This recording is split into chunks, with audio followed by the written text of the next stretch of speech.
Wabarakatuh. Selamat pagi, selamat siang, dan selamat malam Bapak Ibu semua yang terhormat Dinas Kesehatan Kabupaten Kota ataupun Provinsi.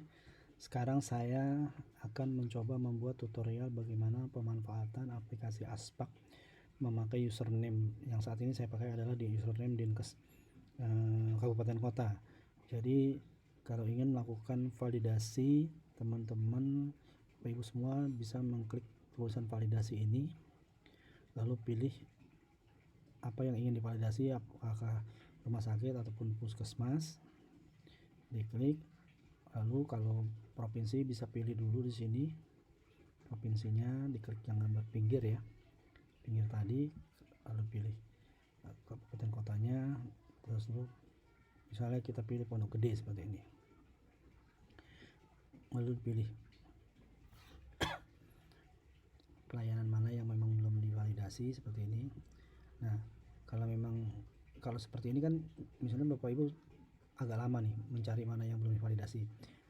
Saya akan mencoba melihat mana saja yang memang terlewat divalidasi, yaitu caranya dengan mengklik mapping Vaskes ini, lalu pilih validasi Alkes, lalu klik tulisan rumah sakit, pilih alat puskesmas, lalu bisa dilihat mana saja yang belum tervalidasi. Jadi kalau kita lihat sini kan semuanya sudah tervalidasi nih, sudah 100% ya. Kalau memang ada yang belum 100% itu bisa kelihatan di sini. Jadi teman-teman tinggal klik sini, nanti tinggal dilihat di sini. Ini peruangan kecilnya. Biasanya peruangan kecil ini lebih cepat. Jadi ketika teman-teman sudah melakukan validasi, bisa lihat di data mapping ini hasilnya. Lihat di bagian kecil ini, kalau di bagian sini sudah 100%, tapi di bagian yang besarnya tadi, di bagian yang awal ini belum 100%, itu tinggal tunggu saja.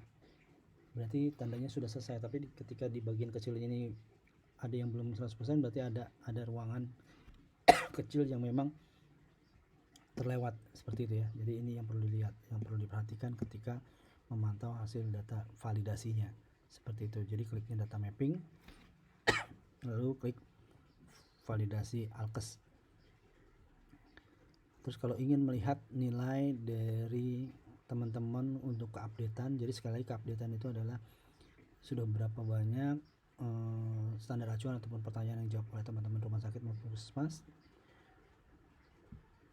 Kalau ingin puskesmas tinggal klik tulisan rumah sakitnya, terus pilih puskesmas, terus tinggal dilihat puskesmas update-nya seperti ini ya, mana yang sudah 100%, mana yang belum akan terlihat seperti ini.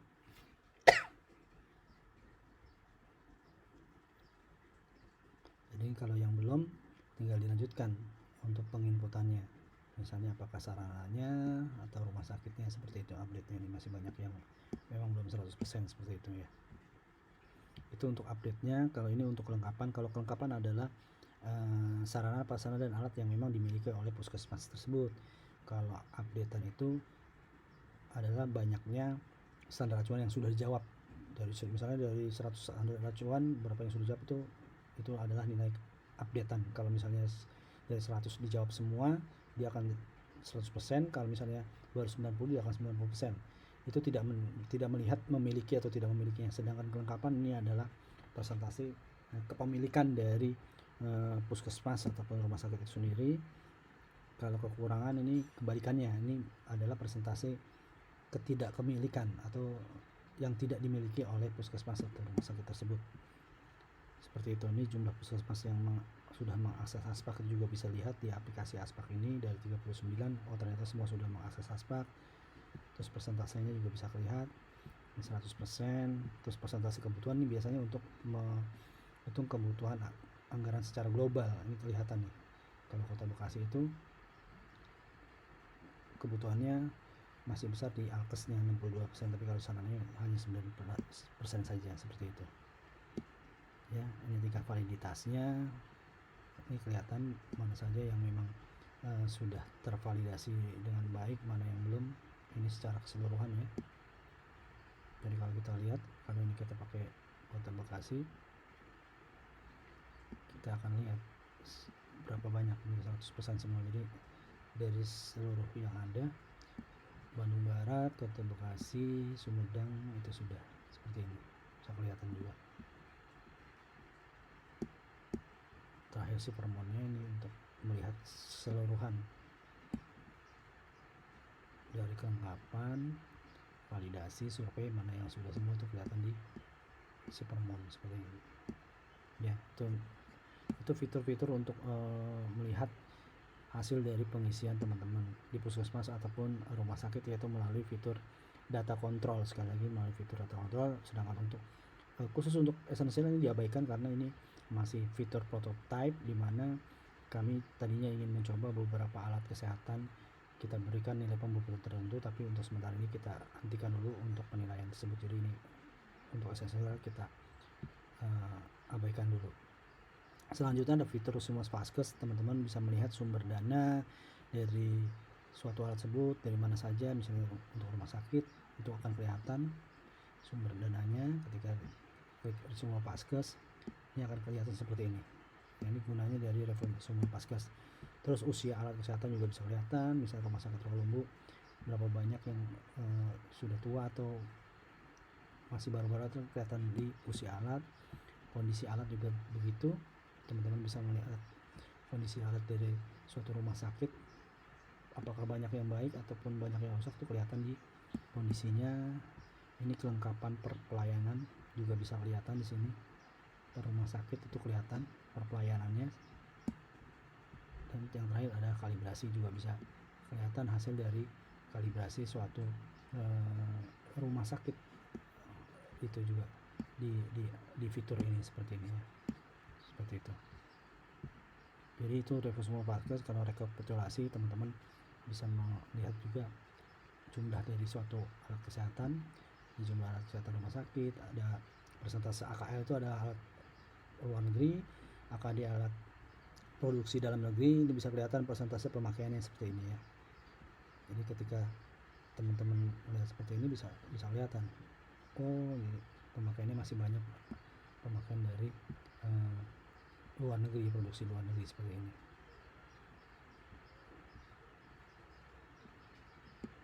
Ini kalau untuk rinci terhadap langsung ke dalam alat itu sendiri.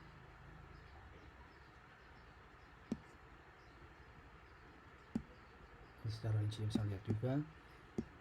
Selanjutnya masih di rekapitulasi. Di sini juga ada KTD. Ini apakah ada alat-alat yang pernah dilaporkan, bisa juga dilihat di sini. Ini sepertinya jarang sekali yang melaporkan. Ini balik lagi, secara detail juga bisa kelihatan. Terus bisa melihat kumulasi jumlah alat per rumah sakit. Ini persentase AKD AKL nya juga kelihatan di sini.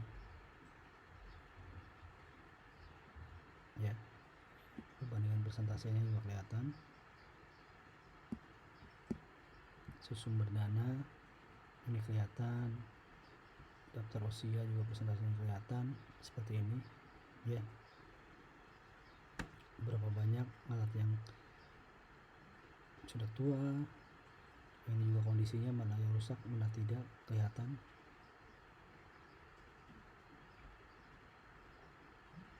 Angka pelaporan tidak ada seperti ini. Jadi itu manfaat dari rekapitulasi. Yang terakhir ada rekapitulasi juga akan kelihatan rekap kegiatan alat yang sudah terkalibrasi atau belum direkapkan ini seperti ini.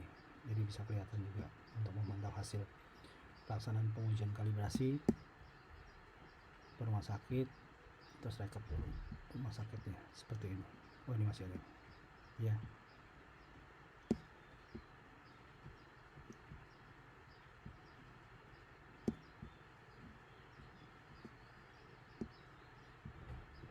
Mungkin itu saja yang bisa saya sampaikan untuk fitur-fitur yang ada di aplikasi Aspak.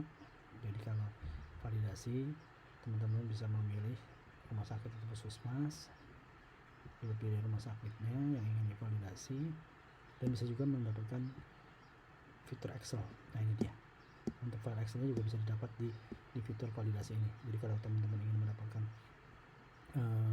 isian teman-teman di rumah sakit atau puskesmas, itu bisa klik di validasi lalu download Excelnya. Ini format untuk alat yang sudah diisi, dan ini download data kebutuhan, berarti alat-alat yang belum dimiliki, dan ini hasil validasinya secara Excel juga bisa dapat, dan ini download alat wajib kalibrasi.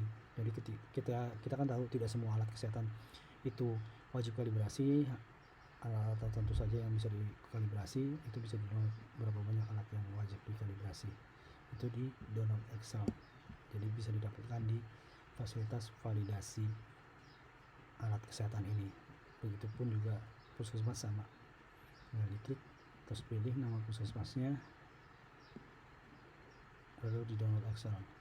Dan untuk hasil validasinya juga bisa dilihat untuk tahun-tahun sebelumnya melalui download Excel ini, seperti ini ya. Sedangkan kalau data mapping, teman-teman sebenarnya bisa memetakan kondisi peralatan yang ada di wilayah Bapak Ibu semua, dari segi peralatan, alat, SDM dan sebagainya, sebarannya juga bisa kelihatan. Jadi ketika teman-teman ingin lihat alat kesehatan misalnya, dan misalnya kondisi sekarang pengen lihat banyaknya ventilator, teman-teman bisa memilih ventilator seperti ini, nanti akan terlihat berapa banyak ventilator yang dimiliki di Kota Bekasi seperti ini ya.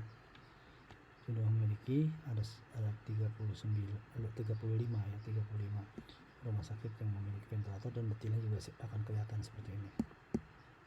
Dan ini rumah sakit yang tidak memiliki, sama detailnya bisa kelihatan. Jadi itu semua bisa dipetakan di data mapping. Melalui sarana juga bisa kita memetakan, misalnya sekarang yang mempunyai ruangan isolasi, ini bisa melalui ini. Jadi isolasi tekanan negatif, misalnya dirawat inap gitu ya, itu karena ternyata yang memiliki baru satu, itu bisa diklik di sini seperti ini, orang umum misalnya, seperti itu. Juga salah satu contoh pemetaan melalui sarana. Di sini ada survei, ini ada survei, validasi juga sebaran sarana sama, bisa dilihat melalui pemetaan itu.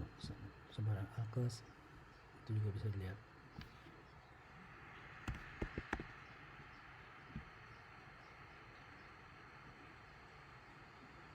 Nanti akan terlihat yang punya MRI ada satu misalnya sebaran di sini, seperti itu. Cuman karena fasilitas mappingnya masih belum berfungsi, makanya tidak berfungsi baik untuk gambar sebarannya. Jadi itu fungsi dari sebaran di data mapping. Untuk pendidikan juga sama, Bapak Ibu bisa melakukan searching penyebaran pendidikan, misalnya mau cari tenaga atem penyebarannya misalnya D3, nanti akan lihat berapa banyak. Ternyata di Kota Bekasi ada 14 rumah sakit yang memiliki tenaga atem, dan ini jumlahnya seperti ini, itu juga akan terlihat. Terima kasih atas perhatian Bapak Ibu semua, semoga bermanfaat. Jika masih ada pertanyaan bisa berkomentar di link YouTube ini, di channel YouTube ini, dan bila berasa bermanfaat untuk YouTube channel ini bisa subscribe YouTube channel ini, sehingga kami nanti akan mencoba membuat tutorial baru yang memang dibutuhkan oleh teman-teman di dinas maupun di rumah sakit ataupun puskesmas atau labkes dan lain-lainnya. Atas perhatiannya saya mohon maaf bila ada salah-salah kata. Assalamualaikum warahmatullahi wabarakatuh.